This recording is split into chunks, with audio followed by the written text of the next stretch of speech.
think about my future travel for work, and I'm like, if I have meetings, I'm gonna have to probably like make sure I'm there a day before or something and not kind of flying, the day of and stuff. So it is a little concerning.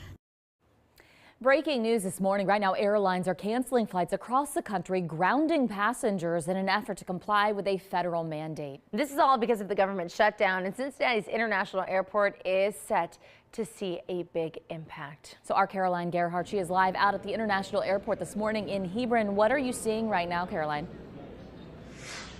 Yeah, good morning, Megan and Alexis. So far, 6 arriving flights have been canceled. 3 from Chicago, 1 from Boston, 1 from Philadelphia, and 1 from Newark. There's only been 1 delay as far as departures. No departing flights have been canceled, but the FAA did say that 4% reduction, they're doing this gradually up to that 10%. It's going to go into effect at 6 a.m., so we're kind of waiting until 6 o'clock this morning to see what the actual toll of this flight reduction is going to have on CVG, but I do want you to take a look as well.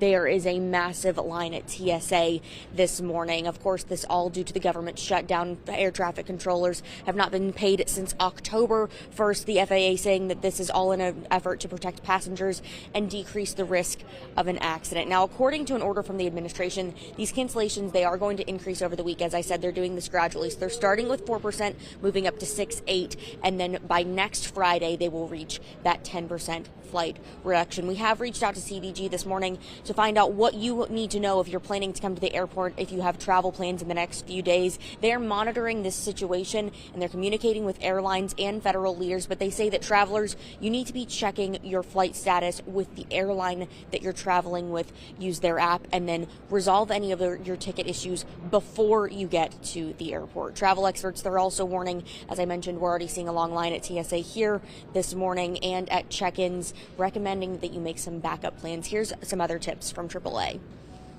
Our AAA recommendations: if you can get a direct flight from an airport to somewhere and get an early morning flight, those are good options. Part of it being you don't have to worry about a layover at another airport where there's a potential for a delay. The second part of that is if that flight in the morning is canceled, you have many more opportunities to catch a later flight. Now, if your flight is canceled, there are some protections in place that you need to know about. Last year, the Department of Transportation passed those passenger protection rules, so airlines have to issue you a full refund if your flight is canceled. They also have to deliver your checked bag within 12 hours of arriving or reimburse you for those checked bag fees.